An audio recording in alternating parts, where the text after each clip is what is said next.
Jusqu'à 13h, Côte-Nord. Attitude. Côte-Nord. Côte-Nord. Attitude. Et il est midi 3 minutes. On est mercredi le 10 janvier. On vous souhaite bienvenue dans votre émission d'actualité et d'affaires publiques à Pure FM Côte-Nord Attitude. Bon midi, Jean. Bon midi, Valérie. Ça va? Oui, ça va bien. Ouais, il me semble avec le soleil, c'est comme plus facile d'être de bonne humeur aujourd'hui. J'espère que nos invités le seront aussi probablement, hein? Sûrement, oui. Peut-être qu'il y en a qui sont fâchés des fois, mais peut-être, ouais, c'est ça. Ils nous expriment ça cordialement. Oui, tout à fait. Et, d'ailleurs, on va parler ce midi, entre autres, avec le maire d'Anticosti, John Pino. Il y aurait des raisons d'être fâché, oui. Le maire d'Anticosti. Le bateau s'est rendu seulement hier soir, là, finalement, au cours du dernier mois. Normalement, 8 fois par mois, là, 2 fois par semaine que le bateau se rend à Anticosti. Ben, il a été seulement 3 fois au cours du dernier mois au lieu de 8. Bien sûr, ça occasionne toutes sortes de problèmes à l'île d'Anticosti. On va en parler avec le maire John Pino en direct par téléphone dans quelques instants. Le problème, c'est qu'on voyage souvent par le bateau, hein, puis ouais. Des fois, on peut pas se rendre à notre destination parce que le prix des billets d'avion, c'est très, très cher. Québec-Anticosti, par exemple. Là. On parle de tout ça. On va parler aussi du dossier de candidature là d'Anticosti à l'UNESCO. Ça pourrait être un patrimoine mondial, notre belle île d'Anticosti. John Pino, le maire, est avec nous en direct à midi 15 minutes. Tout de suite après, on va s'entretenir avec un chercheur de l'Institut Maurice Lamontagne. Il est donc basé à Rimouski, mais c'est un chercheur à l'emploi là du ministère des Pêches et des Océans. Et lui, Martin Castonguay, qui sera notre invité vers midi 28, il étudie actuellement sérieusement là la mortalité chez les saumons de l'Atlantique. Donc, les saumons de la Moisie, les saumons de la rivière aux Rochers. Hein, on le sait, il y a un déclin des populations depuis quelques années et on tente de comprendre. On avait réalisé beaucoup d'études dans l'eau des rivières, hein, dans ce qui se passe dans les rivières, mais de plus en plus, on pense là que le problème il est dans l'eau salée. Ouais. Le saumon, il passe une partie de sa vie dans sa rivière, puis il revient pour frayer, mais c'est en mer, là, un peu comme la morue, finalement. Là, il mange dans le même garde-manger que la morue dans le Saint-Laurent, autour de Terre-Neuve, dans ces coins-là. Donc, le problème du saumon en mer, on va le comprendre davantage. C'est ce qu'on va parler avec le chercheur Martin Castonguay. Ensuite de ça, on va parler du déneigement, tiens, oui. Mais pas à la ville. Non, le déneigement de la route 138. Et ça aussi, c'est important, Jean, le déneigement de la route 138, parce que on s'entend qu'on en a long à déneiger et elle est très importante, cette route-là. C'est la seule qu'on peut utiliser pour se communiquer de ville en ville. Donc, c'est important qu'elle soit bien entretenue. Et on va d'ailleurs parler de ces normes qui sont assez strictes quand même, des normes très précises là, pour les contrats de déneigement de la 138. Et tu sais qu'il y a des gens qui habitent en bordure de la route 138 aussi. Et le ministère demande de respecter certaines consignes, comme par exemple de pas faire de dépôt de neige là sur la chaussée, de pas mettre ses vidanges sur le bord de la route, des choses comme ça. Même si on vit pas là, se stationner sur le bord de la route dans une tempête de neige, là, la grue, elle passe pareil. Oui, la grue passe quand même, effectivement. Donc, c'est toutes sortes de choses qu'on pourra discuter. Entretien la route 138 avec Sarah Godreau, qui est de la direction des Transports Québec, là, direction à la Côte-Nord. Ça va être bien intéressant. Il a demandé de se préoccuper particulièrement du tronçon là qui de la route 138 sur le territoire de cette île Port-Cartier. En fait, il y a 5 contrats entre Godbout et la rivière Moisie. Alors, c'est ce secteur-là dont on va parler particulièrement, l'entretien, les normes du ministère, à compter de 12h20. Puis en fin d'émission, on parle d'un événement qui a lieu depuis lundi, qui va se poursuivre jusqu'à dimanche à l'aréna Guy Carbonneau de cette île. C'est le tournoi Bout de souffle qui est commencé. Ça va prendre de l'intensité cette fin de semaine-là, avec des rivalités en vue des Jeux du Québec de 2019 et aussi avec les finales de ce tournoi Bout de souffle. On a 130 joueuses de ringuettes à l'association de cette île. Frédéric Lesage en est le président. Il sera notre invité à 12h50 à Côte-Nord Attitude. Et avant cette série d'entrevues très variées, on vous présente les bulletins d'actualité complets. Actualité Pure FM. Et on parle d'abord du Bella Desgagnés qui s'est rendu seulement 3 fois à Anticosti au cours du dernier mois au lieu de 8. Le maire John Pinault comprend que les conditions météo ont souvent été difficiles, mais il estime que la compagnie Relais Nordique manque de respect envers sa clientèle. Il sera notre invité dans quelques minutes. La députée Lorraine Richard critique elle aussi sévèrement la compagnie Relais Nordique qui a laissé la semaine dernière à Kegaska une 50aine de personnes loin de leur destination.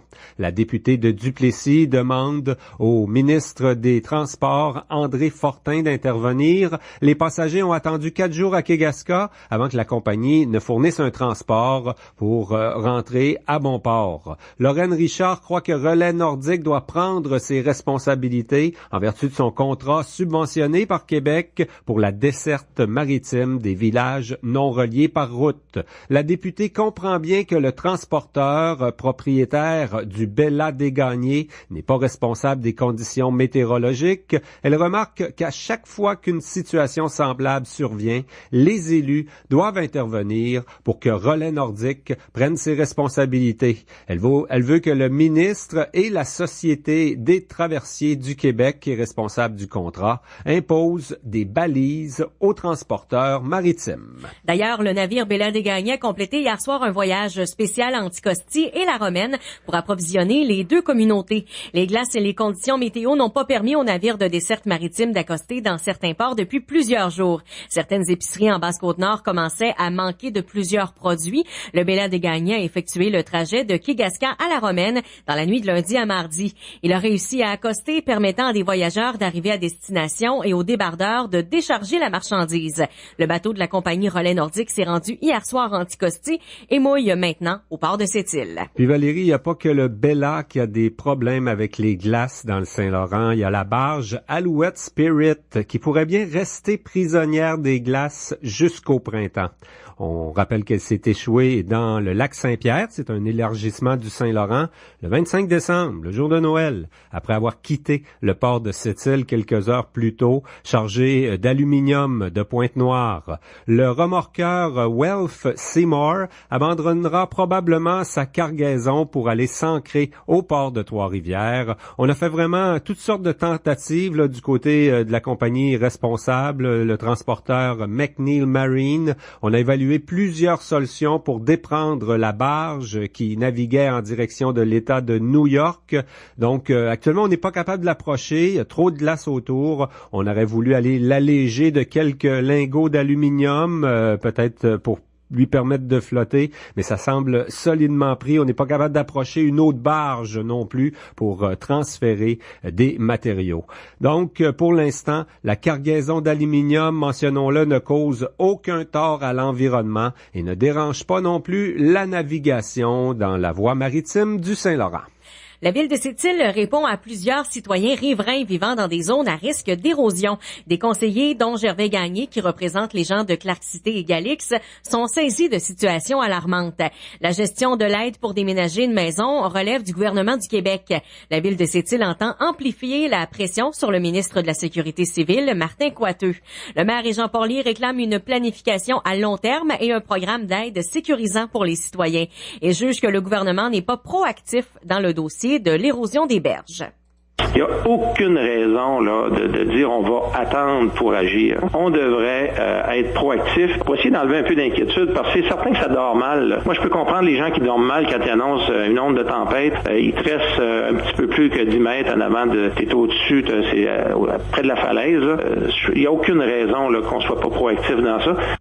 Grosse tempête ou pas, hein, ça va être un dossier chaud de 2018 encore, l'érosion des berges. Et puis en terminant, les organisateurs du Festival du film de Sept-Îles ont dévoilé hier la programmation. C'est le 28e festival, le Ciné 7, qui nous propose cette année 31 films. Il y en aura 6 en exclusivité du côté du Café Graffiti, donc du Cinégraphe à Port-Cartier. La porte-parole du festival, Nadia Dorval, est fière d'une programmation qui en offre pour tous les goûts. On a des films qui proviennent de partout dans le monde et aussi on est allé dans des styles un petit peu plus diversifiés. En fait, on n'a pas été juste dans le drame, parce que parfois c'est ce qu'on entend, il y a beaucoup de drame, mais non, là on est allé dans le documentaire, dans l'horreur, la comédie, l'aventure.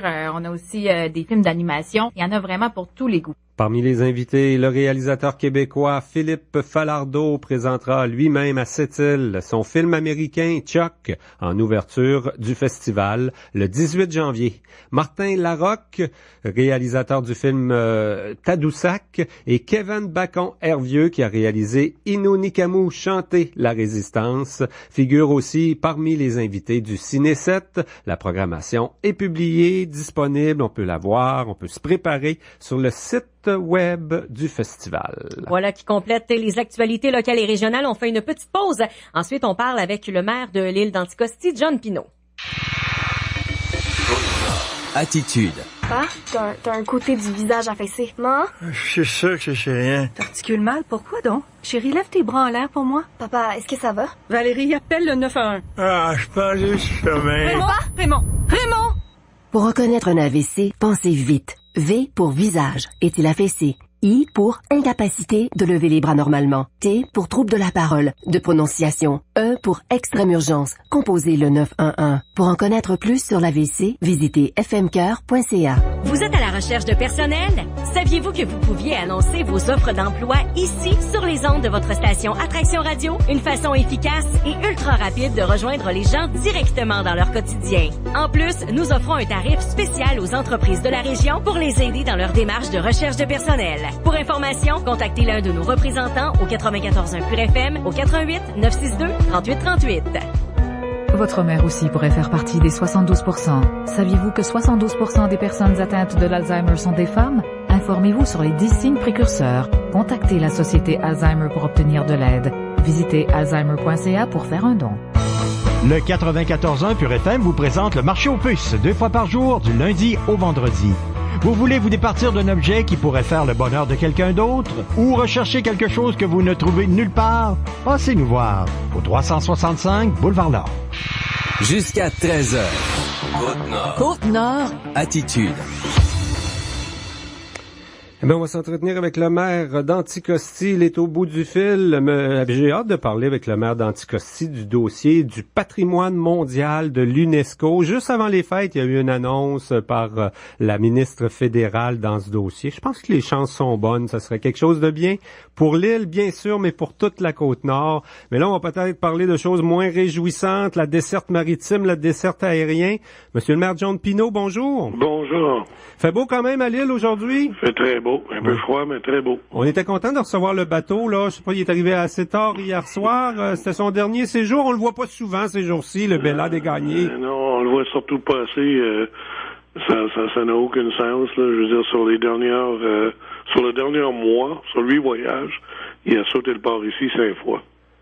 Bon. Les conséquences de ça, l'approvisionnement, la coopérative, on a autant de problèmes que pour le pétrole, là, Anticosti? Je dois vous dire là-dedans là, que les problèmes, ça va aux simples nuisances, là, parce que tu avais commandé quelque chose puis tu l'as pas reçu.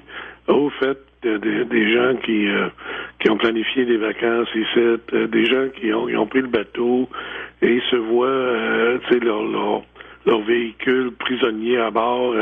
J'ai un ami que ça fait 2 semaines, et il a reçu son véhicule hier, ça faisait 2 semaines qu'il se promenait dessus. C'était supposé être son cadeau de Noël, mais il est arrivé hier, quoi. Non, mais c'était même pas son cadeau de Noël, c'était son camion, point. Mais, tu sais, je veux dire, c'est un peu l'autoroute pour venir à l'île, hein, le bateau.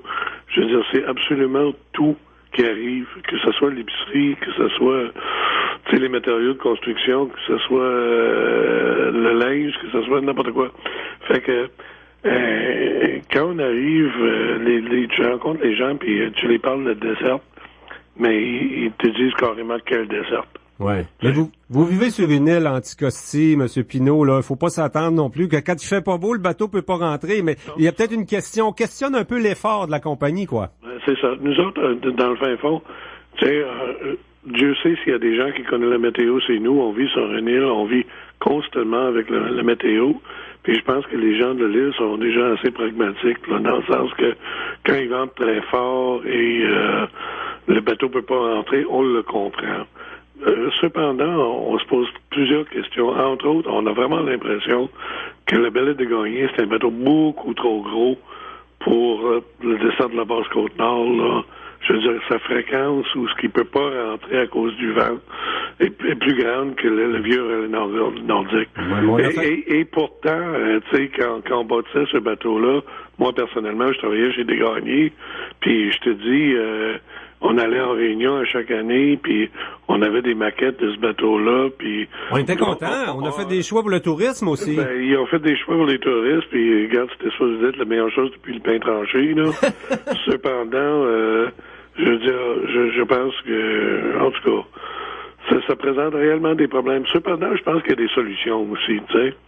Je veux dire, autrefois, si tu étais un passager, puis tu avais fait ta réservation, puis tu avais payé ta réservation, le bateau n'arrêtait pas dans ton port, là, mais la compagnie te sortait soit sur le vol régulier ou s'il y avait plusieurs personnes avec un Olysée. Et aussi, ben, le bateau, dans le prochain port qui allait, l'entreprise faisait un Olysée avec les périssables, puis le rentrait. Ça, c'est fini. On le fait plus. Je sais pas pourquoi. Parce que, tu sais, on parle pas d'un service privé, là. On parle d'un service qui est grassement subventionné. Oui. Mais suffisamment, vous pensez? Est-ce que, je sais pas, le contrat, là, c'est quand même, j'ai déjà entendu parler d'autour de 16 millions, là, mais est-ce que c'est suffisamment subventionné? L'entreprise cherche quand même à se garder une petite marge de profit, puis il y a des employés, puis tout ça, là? Oui, mais ça, je veux dire, regarde, c'est quand même une entreprise qui a décidé de bâtir un bateau, qui a décidé de soumissionner sur un contrat. Et je veux dire, si c'était un contracteur, je pense que ça fait longtemps qu'il serait en faillite. C'est aussi simple que ça. Puis je veux dire, je pense qu'on a un service qui est totalement pourri, pas juste à cause des conditions météo, comme je vous dis, mais je veux dire, c'est un monopole. Je veux dire, puis je pourrais vous en parler longtemps, mais moi je dis que, regarde, il y a une solution, qu'on fait un addenda au contrat, que si le bateau peut pas rentrer dans un port, que on les sort les gens, parce que, je veux dire, tu sais, les gens prennent le bateau pour se déplacer, oui, mais souvent ils prennent le bateau parce qu'ils n'ont pas les moyens de sortir en avion. Ouais. Puis où ils ont peur de l'avion. Tu sais, on a beaucoup de gens âgés, tu sais. Aujourd'hui, qu'est-ce qui arrive? Le bateau n'arrive pas, mais c'est ton problème à toi. Puis je pense que l'esprit de la loi, puis l'esprit de ce dessert-là, ça n'a jamais été ça. Fait que moi, je me dis, qu'on fait un addenda, puis qu'on rouvre le contrat, puis on regarde son performance. Mais une chose qui est sûre, c'est que c'est totalement inadéquat. Nous, on espère que on va régler le problème avec un traversier à l'année. Là, on n'aurait plus besoin du BELA du tout.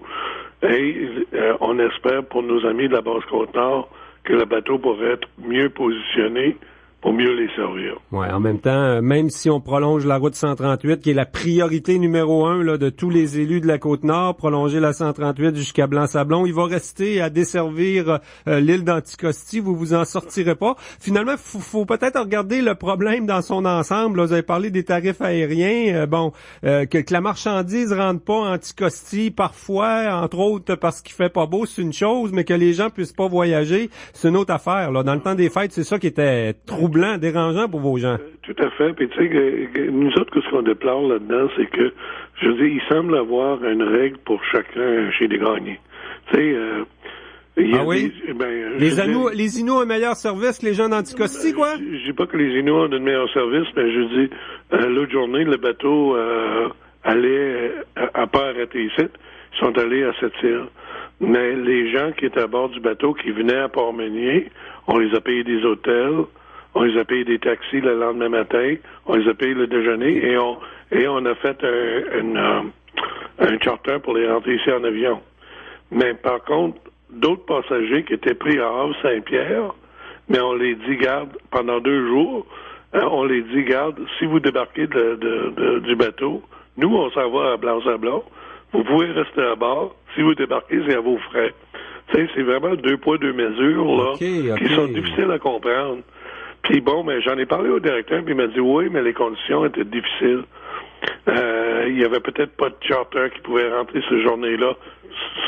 Cependant, tu sais, je veux dire, je pense que les gens comprennent que la compagnie peut pas avoir une responsabilité illimitée. Mais s'il avait dit aux gens, là, parce que, entre autres, dans ce groupe-là, il y avait une petite fille de 12 ans qui a le mal des transports sans bon sens, qui est obligée de se claquer blanc sablon, là, dans des conditions difficiles. Tu sais, c'est pas humain, là. Tu sais, s'il avait dit aux gens, regarde, on va vous payer l'hôtel pour à soir puis demain soir, puis on va faire un charter lundi matin, puis si ça va plus loin que ça, mais c'est à vos frais. Les gens ont compris ça, là, tu sais. Fonctionner toujours de la même façon, d'une fois à l'autre aussi, ça aiderait. C'est différent. Des fois, là, tu sais, le bateau saute, avant Noël, ils ont décidé de pas venir ici. Là, c'était les cadeaux de Noël qui étaient à bord du bateau puis tout ça. Là, j'étais obligé de hurler comme un malade pour qu'il fasse un charter de Havre-Saint-Pierre et ici. Là, c'était de tout. Là, ils ont non simplement rentré le périssable, ils ont rentré la bière, ils ont rentré toutes sortes de choses. Tu sais que dans le fin fond, les gens se repassent. Bon, on avait besoin de ça pour les fêtes, quand même. Ouais, mais tu sais, je veux dire, c'est... Tu sais, qu'il y ait une règle qui est suivie pour tout le monde, puis bon, on va être capable de s'arranger, mais ça a l'air qu'il faut monter au ministre pour faire ça. Monsieur Pinault, en tout cas, il y a le maire de cette île là, qui est parti jaser de tarifs aériens là, avec les gens de l'Union des municipalités. C'est un bon dossier pour le maire d'Anticosti aussi. Il y a un sommet qui s'en vient. Il nous reste 2 petites minutes pour parler du dossier du patrimoine mondial. Là. Vous l'avez pas rencontré, la ministre, juste avant les fêtes, mais vous avez senti quoi, que les 2 gouvernements sont derrière vous pour le dossier de l'UNESCO? Oui, mais là-dessus, tu sais, je veux dire, évidemment, on avait monté notre dossier au fédéral parce que c'est comme ça qu'il faut faire. On peut pas présenter un dossier directement à l'UNESCO. Il faut qu'on soit parrainé par son pays. Fait que il y a ce qui s'appelle la liste indicative. Il faut être mis sur la liste indicative. Il y a 40 quelques dossiers qui étaient soumis au fédéral. D'habitude, ils rouvrent la liste indicative à tous les 25 ans à peu près. Heureusement ou malheureusement, on était le seul dossier qui était retenu au Québec. Il y avait la Fjord du Saguenay, il y avait Arvida, il y avait le Mont-Royal et d'autres dossiers.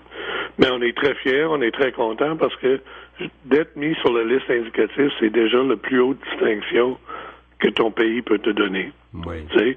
Fait que maintenant, même j'ai eu un courriel ce matin de des gens de Parc Canada, on va commencer à travailler dès cette semaine sur le dossier final pour l'UNESCO.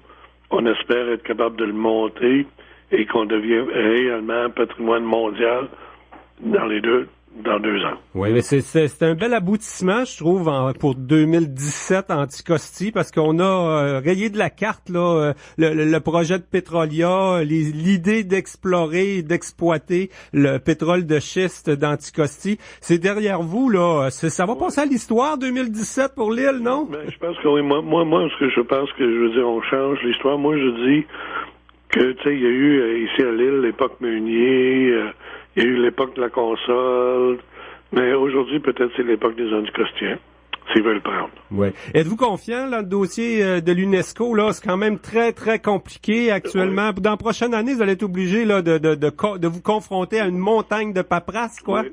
Mais, je veux dire, si nos choses réussissent ici à l'île, d'une certaine manière, c'est parce qu'on se donne des outils qu'il faut pour le faire. Là, on sait que ça va coûter des sous, cette histoire-là. On sait qu'on est un petit village de 215 et je peux pas faire en soi que mes payeurs de taxes payent ces factures-là parce que je calcule que ça va coûter autour de 200 000 là, avant que ça soit fini. On a créé le fonds UNESCO à Nature Québec. Et pourquoi Nature Québec? Pour 2 raisons. Un, je voulais que cette fonds-là soit géré d'une façon indépendante de la municipalité pour que tout soit totalement transparent. Et aussi, en logeant le fonds chez Nature Québec, mais si vous faites un don, que je suis sûr que vous allez faire, vous allez avoir un reçu pour d'impôt. Parce que Nature Québec est considéré comme un organisme charitaire. Oui, c'est ça. Fait qu'il y a la moitié de votre don qui vous pouvez déduire sur vos impôts. Fait qu'évidemment, on va solliciter du corporatif avec ça. Et il y a quand même les 25 000 personnes qui nous a appuyés en ligne notre candidature. Qui ont signé, la candidature. À travers toute l'année, on va avec, en collaboration avec les pourvoyeurs ici, puis différentes instances. On va faire des concours, on va donner des forfaits de chasse, des forfaits de pêche, des forfaits de villégiature, peut-être même des gagnés pourraient nous aider, hein? Oui, puis le milieu des affaires, je pense à Sept-Îles, il va y avoir des retombées jusqu'à Sept-Îles quand Anticosti va être patrimoine mondial de l'UNESCO, il va y avoir des touristes qui vont arriver de partout, on va passer de, je sais pas moi, quelques centaines de touristes en 2017 à quelques millions à un moment donné. Mais je peux vous donner l'exemple de les îles Galapagos, tu sais, qui sont quand même pas à la porte, puis je veux dire qu'ils sont très difficiles d'accès, qui sont rendus patrimoine mondial. On dit souvent que Anticosti, c'est la Galapagos du Nord. Aujourd'hui, si tu veux aller aux îles Galapagos, on est obligé de ne pas laisser plus que 250 000 personnes par année y aller, puis il y a une liste d'attente d'à peu près 300. Bon. Alors, le Galapagos du Nord a le même potentiel, ça c'est clair. Est-ce qu'on a le temps de travailler le dossier? On a des chances? Ah oui, je veux dire, tu sais, on a la personne qui nous a... Moi, j'avais engagé pour monter le dossier au fédéral, que j'espère qu'il va revenir pour ça. Puis, il y a eu un tas de monde qui nous a donné un coup de main là-dedans, des experts dans leur domaine. Puis ces gens-là sont encore prêts, sont encore voulants. Tu sais, c'est une fierté pour non simplement le Québec, mais pour le Canada de voir un patrimoine mondial dans sa cour. Oui, et particulièrement, les gens de l'île sont très fiers aussi, sûrement. Puis les gens de toute la Côte-Nord, quand même. Ah, absolument. Puis je veux dire, tu sais, j'en parle souvent avec votre mère Poirier, puis je sais qu'il nous encourage là-dedans, puis qu'il peut nous aider comme il peut. Ben, lui aussi, il va faire un don. Ouais. Pas juste moi. Ah oui. Je compte sur vous autres, là. Ben oui. Ben, Monsieur John Pinault, maire d'Anticosti, un gros merci pour cette entrevue en direct. Merci beaucoup. Jusqu'à 13h. Côte-Nord. Côte-Nord. Attitude. Pure FM. 94. Tu peux t'offrir un entraîneur privé à 5 $. OK, là, tu vas me faire un push-up. Ou tu peux t'offrir un trio régal de McDonald's, un McDouble ou un junior au poulet avec frites et boissons gazeuses de format moyen pour seulement 5 $ plus taxes. Dans les restaurants McDonald's participants, détails en restaurant. Elle sera gigantesque. Elle soufflera sur presque tout. Elle est attendue pour ce jeudi 11 janvier. Une tempête d'économie qui durera 3 jours arrivera à la mercerie Armand Charrette. Jusqu'à 50% de rabais sur presque toute la marchandise en magasin, dont les collections Report, Horst, Nautica et Léo Chevalier. Et pour vous, mesdames, obtenez également jusqu'à 50% de rabais sur tous les manteaux. Elle est prévue pour jeudi le 11 janvier. La grande vente fin de saison à la mercerie Armand Charrette, 459 Avenue Brochu. La mercerie sera fermée mercredi le 10 janvier pour préparer la méga-vente. Le temps des fêtes est enfin fini. J'ai gâté mes parents, mon chum et les enfants, mais je pense que c'est à mon tour de me récompenser un peu. Et je sais où je vais faire ça. Avec la boutique Attraction, vous pouvez profiter des bonnes choses de la vie en tout temps, même après Noël. Tout est à un minimum de 50% de rabais. Des restaurants, des hôtels, des soins de beauté et des services. Tout ce que vous cherchez pour vous faire plaisir. Il y a beaucoup de choix, mais je pense qu'à 50% de rabais, je peux me payer plusieurs petites offres juste pour moi. Joyeux Noël en retard, Kim! Boutiqueattraction.com, des économies exceptionnelles sans exception. Côte-Nord. Attitude.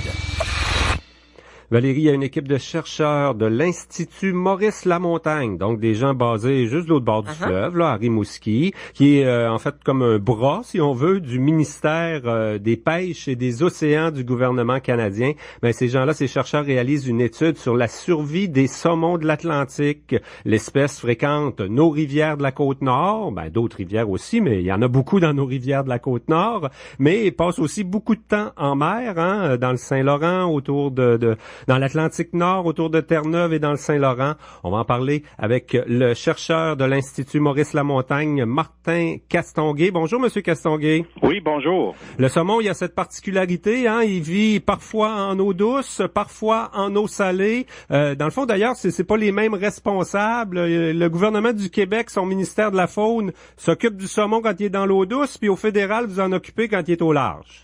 Ouais, c'est si on veut, oui, effectivement. Une question de juridiction, c'est comme ça que ça marche. Le Québec, au Québec, c'est ça, le saumon est une juridiction provinciale. Et puis puis le Québec, avec le ministère Forêt, Faune et Parc, le MFFP conduit d'importants travaux de recherche et de monitorage sur le saumon, mais le volet biologie marine du saumon est pas étudié par la province parce qu'il se limite au milieu d'eau douce. Puis à Pêche Océan, on a amorcé une collaboration avec nos collègues du MFFP pour inclure un volet d'étude de la biologie marine du saumon, puis plus précisément l'aspect de mortalité en mer des saumonaux. Ça, c'est des jeunes saumons. Dès qu'ils quittent les rivières au printemps, ils entrent en eau salée dans le Golfe en ce qui concerne les saumons des rivières du Québec. Puis ensuite, ils traversent le Golfe par le détroit de Belle-Île principalement ou exclusivement. On n'en est pas sûr. Puis ensuite, ils s'en vont vers des sites d'alimentation au large de Terre-Neuve, dans le cas des grilles ou des matelénos, mais aussi il y a des saumons qui restent plus longtemps en mer, qui vont rester 2 ou 3 ans en mer, et puis ces saumons-là vont se rendre plus loin, vont aller aussi loin que les côtes du Groenland, vont traverser la mer du Labrador jusqu'aux côtes du Groenland.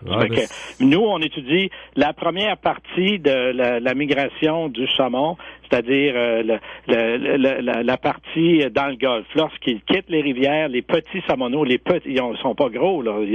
Ils ont 6 à 8 pouces, là, quelque chose comme ça, puis ils quittent les rivières, puis ils rentrent dans le Golfe, et puis on étudie la première phase migratoire marine, on étudie la mortalité pour cette phase migratoire, cette première phase migratoire marine-là. Eh ben, ça va être sûrement très intéressant, mais aussi pertinent, hein, parce que moi, les fois où j'ai parlé avec des gens de l'Association de protection de la rivière au saumon ici, ou des spécialistes de la Fédération québécoise du saumon atlantique, on nous dit tout le temps qu'on pense que c'est en mer le problème, là, parce qu'on constate un déclin des montaisons depuis quelques années quand même au Québec, hein? Depuis longtemps.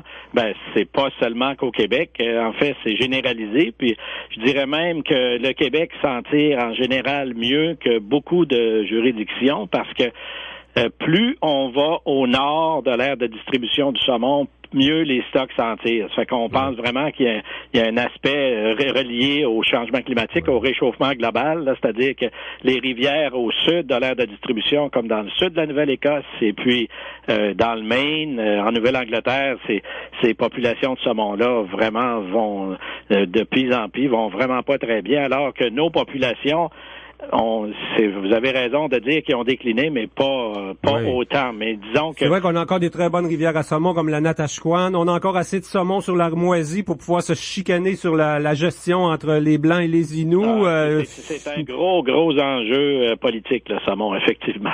Oui, mais là, ce qu'on veut connaître, c'est son état. Est-ce qu'il est classé en péril, le saumon, le déclin qu'on a connu, là? C'est quand même marqué, hein? Ben, c'est rivière par rivière, hein? Ouais, c'est ça. Chaque rivière contient une population génétiquement distincte. Et puis, il y a, si je ne m'abuse, il y a des rivières Anticosti qui sont classées en péril, mais c'est les seuls cas de population de saumon au Québec classés en péril, si je ne m'abuse. Ailleurs, ils sont pas classés en péril. Il y a eu des déclins, là, mais ils sont pas encore listés.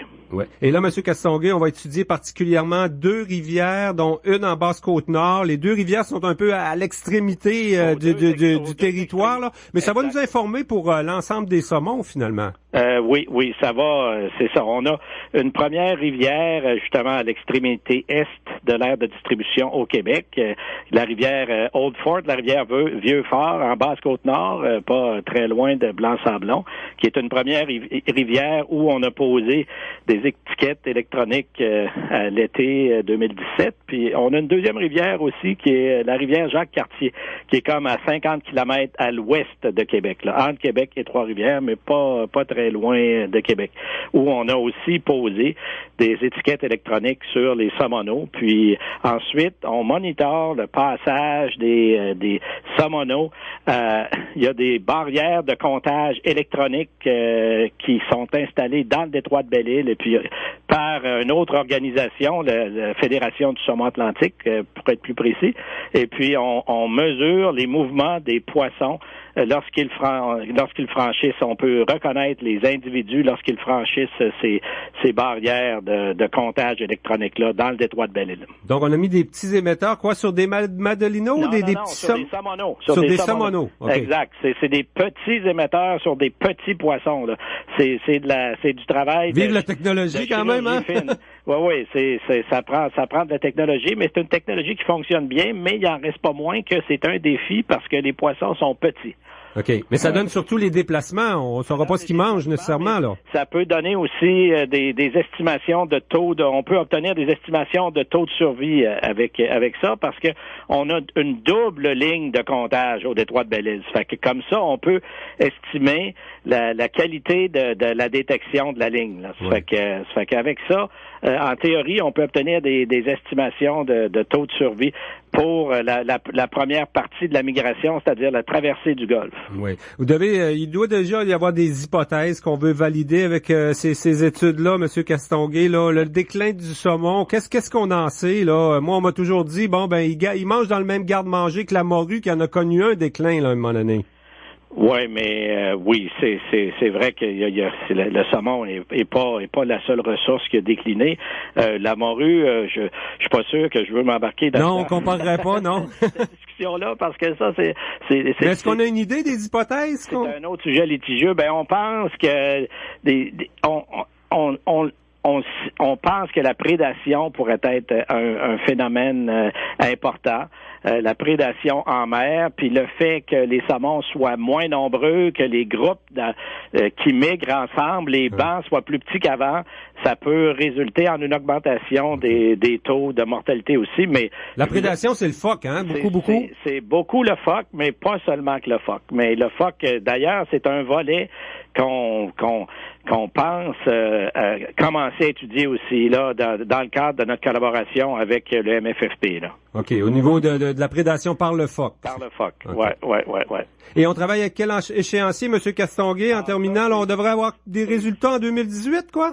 Des premiers résultats en 2018, mais ça s'inscrit dans le long terme, ça, cette collaboration-là. Là. C'est des travaux qu'on a amorcés dans le long terme. Et puis, ça s'inscrit aussi dans le cadre d'une entente conjointe là, sur le saumon atlantique qui implique pêche océan, mais à la grandeur de l'Est du Canada. Là. Ça fait que c'est ça s'inscrit dans un plus grand cadre. Et puis, il y a quand même pas mal de ressources qui sont dévolues à ça. Là. Oui, on travaille en partenariat avec d'autres. Puis sans doute l'information va être disponible là, pour des gens, des pêcheurs, même des gens dans nos associations de protection des rivières. Tout à fait. On est en contact étroit avec la Fédération du saumon, la Fédération québécoise là, du saumon atlantique. Là. Puis les gens vont être tenus au courant. Très intéressant. On a hâte d'en savoir plus. Monsieur Martin Castonguay, je rappelle que vous êtes chercheur pour l'Institut Maurice-Lamontagne à Rimouski. Merci beaucoup pour l'entrevue. Oui. À Montjoly.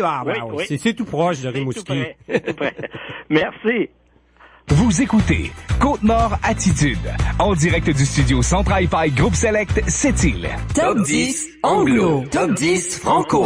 Samedi et dimanche, Valérie et moi-même, David, on vous attend pour vous présenter les 10 meilleures chansons de la semaine à Pure FM. Je vous attends les samedis dès 16h avec les meilleures chansons anglophones, mais aussi une nouveauté, un souvenir, une projection et les potins sur vos artistes internationaux préférés. Et le dimanche, c'est moi qui prends les commandes avec les 10 meilleures chansons francophones de la semaine. Pour entendre la musique de l'heure, ne manquez pas le Top 10 anglo le samedi dès 16h et le Top 10 franco le dimanche à 16h. Pure FM 94.1. Salut mec, ça te dérange pas si je prends ton petit savon là pour la douche? Excusez, là, mais vous êtes qui, là? La bande de copains. La bande de copains? Mais qu'est-ce que vous faites chez moi? Écoute, on s'installe, hein. Après la cuite qu'on s'est tapée hier soir, tu nous as invités à crècher chez toi pendant 1 mois. Oh, c'est vraiment sympa, hein. Après tout, on se connaît même pas, hein. Non, on se connaît pas. Si vous ne vous souvenez plus de ce que vous avez fait la veille, Éducalcool vous rappelle que la modération a bien meilleur goût. Attitude. Un sujet bien populaire. Oui, on parle de déneigement. On en a parlé avec le maire de Sept-Îles cette semaine. On a eu beaucoup de réactions sur Facebook également là concernant l'accumulation de neige sur les terrains à Sept-Îles. Mais là, on va parler du déneigement de la route 138. C'est bien sûr le ministère québécois, on va l'appeler comme faux, là, c'est le ministère des Transports, de la mobilité durable et de l'électrification des transports. Il y a une direction pour la Côte-Nord. Il y a des bureaux à Sept-Îles, mais la direction régionale est à Bécomo. Et Sarah Gaudreault est porte-parole de la direction Côte-Nord. Bonjour, Madame Gaudreault. Bonjour. La route 138, là, si on parle du tronçon qui inclut la MRC de Cette-Rivière, Port-Cartier, Sept-Îles, c'est divisé en 5, hein? De Godbout à aller jusqu'à Moisy, on divise ça en 5 parties?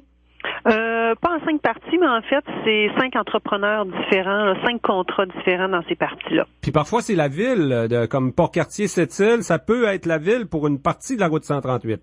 Ça peut être la ville, ça peut être un entrepreneur, mais dans chaque cas, lorsqu'on parle de déneigement sur la route 138, c'est supervisé par le ministère des Transports. Bon, ça nous fait quand même 250 kilomètres de route. Là, hier, je vous ai fait sortir des chiffres. On met 8000 tonnes de sel sur ces 250 kilomètres de route dans une année. Là, c'est une bonne année. Là, depuis 2 ans, on manque pas d'ouvrage. Vos contractants, on manque pas de travail. Non, c'est ça. Il y a beaucoup de neige qui tombe. Comment ça fonctionne? C'est un contrat, donc, avec des normes très précises, mais il y a des niveaux d'entretien chez vous, hein? Oui, c'est ça. Donc, il y a des normes, comme vous le dites, il y a des normes très précises pour des secteurs précis. Donc, les secteurs où il y a moins de véhicules vont demander un niveau d'entretien qui est différent des secteurs où il y a plus de véhicules. Donc, en ville, par exemple, à Sept-Îles. Donc, nous, on parle de complètement dégagé, de partiellement dégagé. Donc, complètement dégagé, là, c'est entre Godbout et le chemin des Forges. Donc, il y a beaucoup de véhicules dans ce coin-là. Et chemin des Forges à Moisy. Donc, toute Moisy aller jusqu'à Bécomo, mettons, ça devrait être dégagé tout le temps. Sinon, il y a de la machinerie au travail. C'est un peu ça.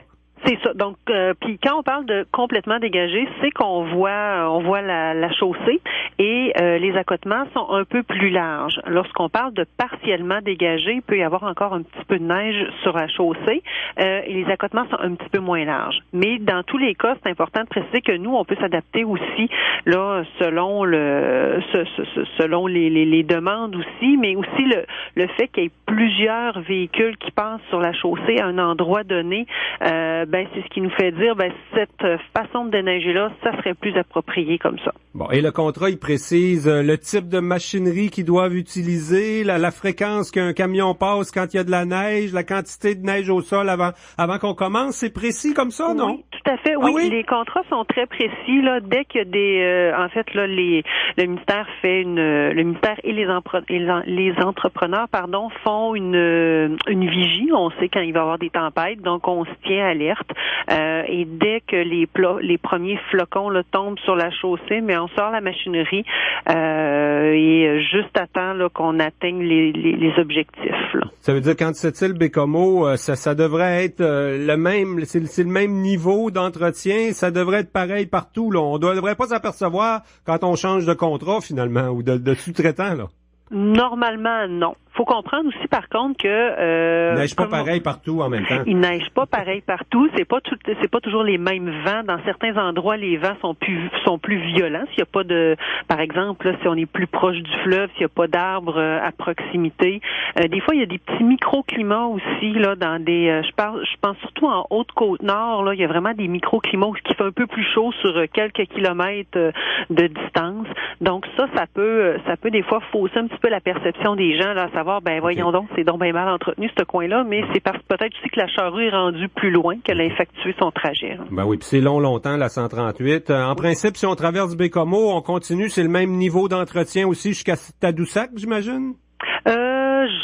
Oui, je crois. Oui, c'est le même niveau d'entretien dans ce coin-là, complètement dégagé. Mais par contre, si on va de l'autre côté de Moisy, là, à l'est du chemin des Forges, c'est un autre niveau. Donc, on n'a pas tout à fait les mêmes exigences avec les contracteurs qui sont en Entorf-Saint-Pierre et Sept-Îles, mettons. Là. Oui, sauf que entre Rivière-au-Boulot et Natashquan, là, c'est complètement dégagé aussi. C'est plus haut que Natashquan. À ce moment-là, on peut être partiellement dégagé. Bon. En plus, ce qu'on a depuis quelques années qui fonctionne bien, hein, Valérie, c'est le site Québec 511. Oui. Pour les radios, c'est très utile. En tout cas, toi, le matin, là, sur le show du matin, quand il y a une tempête, on va voir sur Québec 511. On a rajouté cette année, Sarah Gaudreau m'expliquait cette semaine qu'on a rajouté la piste blanche, là, la route blanche en Basse-Côte-Nord sur le Québec 511. C'est la meilleure façon d'avoir l'information à jour tout le temps. Tout à fait. Reste que c'est un travail qui est pas nécessairement évident. Faut y aller avec la météo, tout ça, mais il y a des façons de vous aider à entretenir cette route-là, Madame Gaudreau, entre autres pour les gens qui résident sur le bord de la route 138, hein? Oui, c'est ça. Oui, en fait, on appelle ça les bonnes pratiques hivernales. Donc, on pense à des bacs roulants, par exemple. Les gens qui resteraient aux abords de la route 138, là. Ça se ramasse bien, ça, qu'un camion de déneigement. Exactement. Ça se ramasse bien et ça revole bien quand c'est vide aussi. Donc, ça peut faire beaucoup de dommages, tant à la niveleuse, aux personnes qui pourraient être à proximité ou même à votre bac. Donc, on demande aux gens de les mettre au chemin, de pas les mettre là, plusieurs jours d'avance. Et dès que les poubelles et le recyclage est passé, là, de les ramener dans leur cours. Donc, ça vaut aussi pour les traîneaux des enfants aussi, et peut-être même là, des véhicules, si vous avez beaucoup de véhicules, puis de pas trop laisser là, le devant de votre véhicule là, dans la chaussée. Au ministère, vous avez mis un communiqué là-dessus hier. Est-ce qu'on peut en conclure que c'est parce qu'il y a une problématique plus accrue là-dessus cette année ou c'est monnaie courante de... Non, c'est comme ça à chaque hiver. On doit faire un rappel, puis ça, c'est pour l'ensemble de la Côte-Nord aussi. Donc, il y a des résidences partout sur la route 138. Donc, c'est ça, c'est les bacs roulants. On demande aussi aux gens d'éviter, surtout dans les grosses tempêtes, là, de se stationner sur le bord du chemin.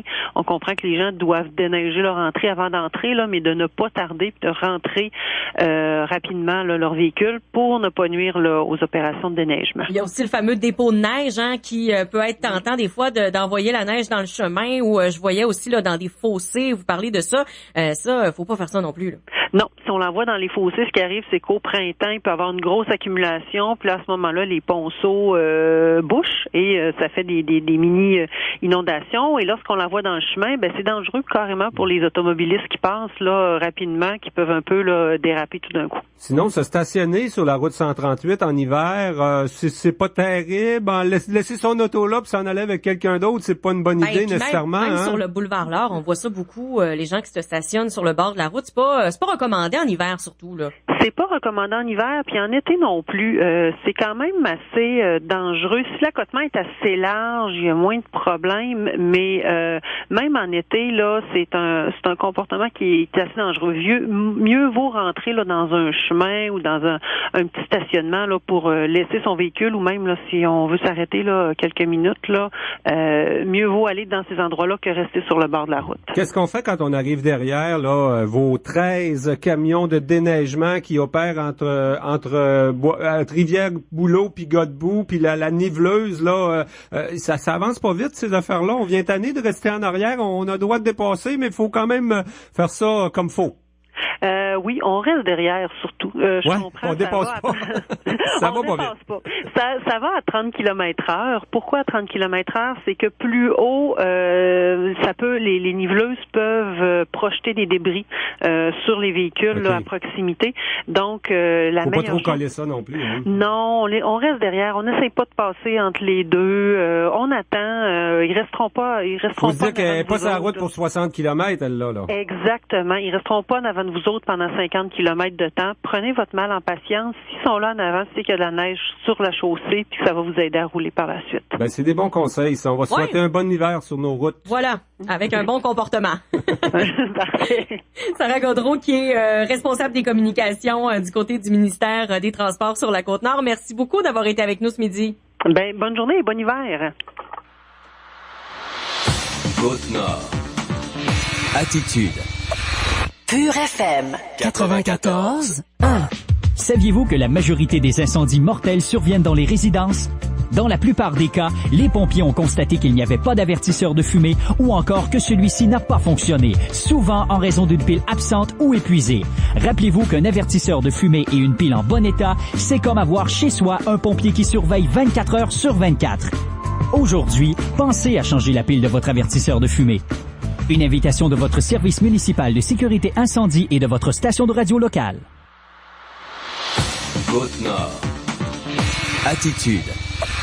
Pure FM 94. On va parler de ringuette. Il y a quand même pas mal de joueuses qui s'intéressent à la ringuette depuis plusieurs années. On a une association qui marche bien. Il y a plusieurs compétitions qui s'en viennent à l'extérieur pour nos filles de la ringuette. Mais cette fin de semaine, ça se passe chez nous. C'est le fameux tournoi Bout de souffle qui est commencé depuis lundi. On s'entretient avec le président de notre association de ringuette à Sept-Îles, Frédéric Lesage. Bonjour. Bonjour. Ça marche toujours bien, Monsieur Lesage, la ringuette à Sept-Îles? Là, on sait que le hockey féminin se fait quand même assez rare sur la Côte-Nord. Ça nous permet quand même d'avoir pas mal de filles à la ringuette chez nous, hein?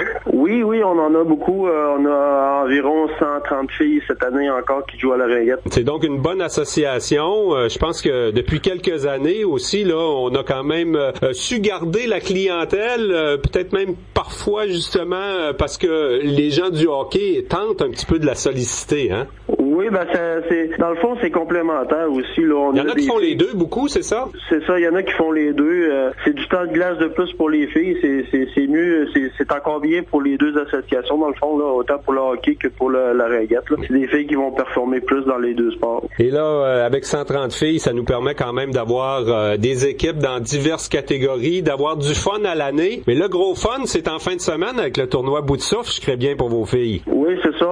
Notre tournoi, c'est un tournoi un peu spécial. Là. C'est du 3 contre 3 pendant 10 minutes de temps. Il n'y a pas d'arrêt de jeu. Fait que c'est pour ça qu'on l'appelle le bout de souffle, parce que les filles sont à bout de souffle après les 10 minutes. On a déjà commencé lundi, donc en soirée, bien sûr. On mobilise la petite aréna Guy Carbonneau pour toute la fin de semaine, ça veut dire? Oui, le tournoi se passe effectivement à Guy Carbonneau. Et il y a beaucoup de rythme, hein? Ça veut dire que c'est des matchs, c'est pas comme le tournoi Ferro, là. Il n'y a pas un seul match par heure et demie. Finalement, ça roule vite, là. Non, c'est ça. Il y a environ 4 matchs par heure. Ça veut dire, puis après ça, il y a le temps de glace là pour compléter l'heure. Fait que c'est ça.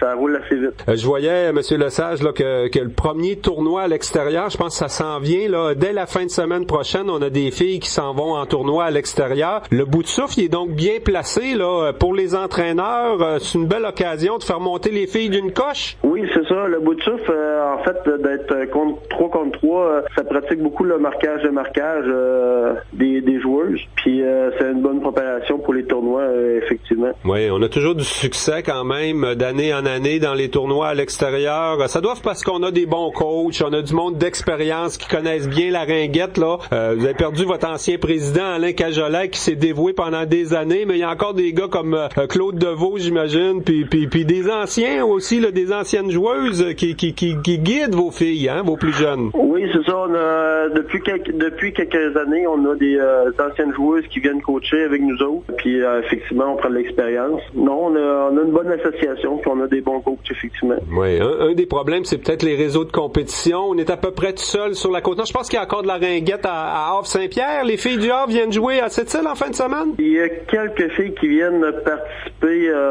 pour la partie exhibition pour les Jeux du Québec seulement. Ils ne viennent pas au bout de souffle. OK. Mais l'absence de réseau de compétition ou d'autres associations sur la Côte-Nord, pour vous, c'est un obstacle ou qu'on est quand même capable de se développer sans ça? Faut voyager loin pour aller jouer, hein? Oui, c'est un obstacle quand on vient le temps de déterminer la catégorie dans laquelle on va jouer. Mais une fois qu'on est bien dans la bonne catégorie, ça c'est plus un obstacle parce qu'on compétitionne contre les équipes plus fortes.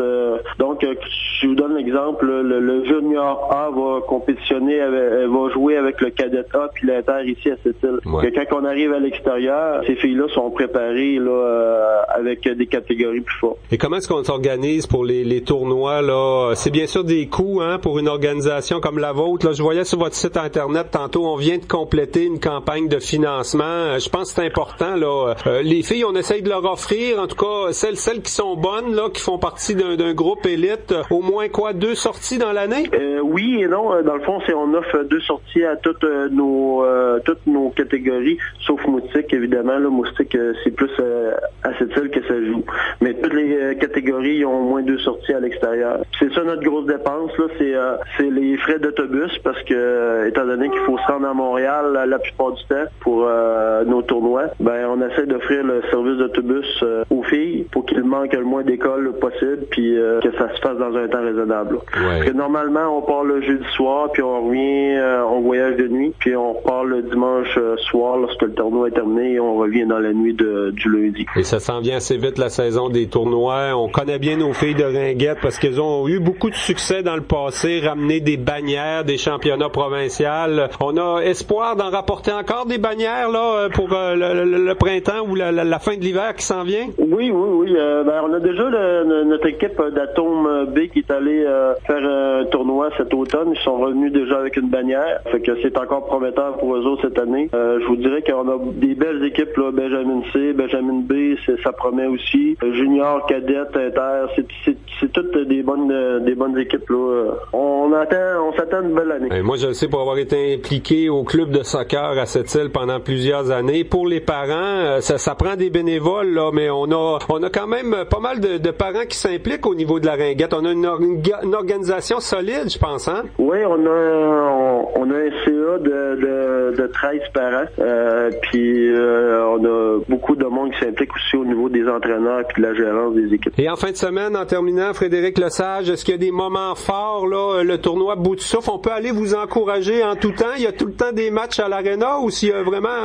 peut-être une cérémonie ou un moment là où on peut aller vous encourager particulièrement? En fait, il y a des parties toute la journée, le samedi et le dimanche. Il y a au Soula du midi qu'il y a les parties exhibitions pour les moustiques, puis il y a aussi les parties exhibitions pour les Jeux du Québec. Sinon, les finales se font le dimanche. Oui, je voyais le petit texte de mon ami Sylvain Turcotte dans le journal Le Nord-Côtier. Il y a aussi des nouveaux règlements à la Ringuette cette année. Déjà que je trouve ça compliqué parce que au Québec, on a comme les règlements du hockey, les lignes en tête, puis tout ça. Des fois, on regarde ça, un match de Ringuette, on vient un petit peu mêler, mais c'est pas si compliqué que ça. Hein? Après quelques minutes, on se démêle. Oh non, c'est pas compliqué, on se démêle vite. Le seul règlement qu'on a rajouté cette année, c'est le 30 secondes. Donc, lorsque l'équipe a possession de l'anneau, elle a 30 secondes pour faire une montée et aller tirer au but. C'est un règlement qui est déjà existant dans les parties officielles de Ringuette, puis on l'applique nous autres aussi à cette île, sauf que quand on faisait notre bout de souffle 10 minutes, 3 contre 3, on l'appliquait pas. Ouais. Cette année, on a décidé de l'appliquer, puis on va regarder ce que ça va donner, mais je vous dirais que les deux, hier puis lundi, ça a donné des bons résultats à date. Sinon, pour les spectateurs, tout ce qu'il faut savoir, c'est qu'on gère pas les lignes de la même façon. Normalement, la joueuse n'est pas supposée traverser la ligne défensive avec l'anneau. C'est ça la différence avec le hockey, mettons. C'est la grosse différence, oui. Ça force les passes à la ligne bleue, effectivement. Eh bien, Frédéric Lesage, on souhaite à toutes les filles de l'Association de Ringuette de cette île un excellent tournoi bout de souffle puis une bonne saison des tournois qui s'en vient également. Je vous remercie. Merci. Bonjour. Midi 59, c'est ce qui conclut cette édition de Côte-Nord Attitude du mercredi 10 janvier. Demain, déjà la dernière de la semaine pour Côte-Nord Attitude. Et déjà, on a une petite idée de ce que ça va ressembler. On va parler probablement du Festival des Hivernants parce qu'on est convoqué en conférence de presse demain matin pour une annonce là-dessus. Moi, ça m'intéresse tout le temps, ça, les activités hivernales comme ça. J'irai probablement faire un tour. On a un bel hiver de neige. On aura sûrement un beau Festival des Hivernants, c'est ça? On espère qu'il va faire moins froid que l'année passée. Je me rappelle, il faisait tellement froid, ça avait comme pas de bon sens. Mais le Vieux-Pas, c'était magnifique. Oui, tout à fait. Donc, on jasera de ça, bien sûr. Tu seras avec Tommy demain? Oui, Tommy Auger co-anime avec moi. On vous souhaite un très, très bel après-midi. Merci d'avoir été là. Bye-bye.